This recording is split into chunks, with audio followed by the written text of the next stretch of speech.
মাগো, আমায় ছুটি দিতে বল। সকাল থেকে পড়েছি যে মেলা, এখন আমি তোমার ঘরে বসে করব শুধু পড়া পড়া খেলা। তুমি বলছো দুপুর এখন সবে, না হয় যেন সত্যি হলো তাই।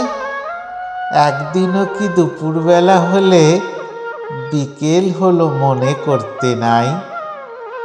আমি তো বেশ ভাবতে পারি মনে, সূর্যি ডুবে গেছে মাঠের শেষে, বাগদি বুড়ি চুবড়ি ভরে নিয়ে শাক তুলেছে পুকুর ধারে এসে।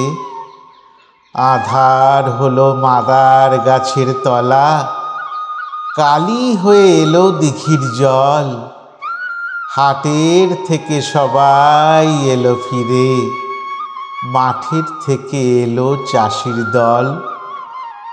মনে কর না উঠল সাঁঝের তারা, মনে কর না সন্ধে হলো যেন।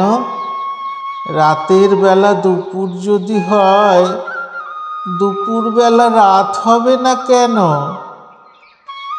কলমে রবীন্দ্রনাথ ঠাকুর, কণ্ঠে অমরেন্দ্র।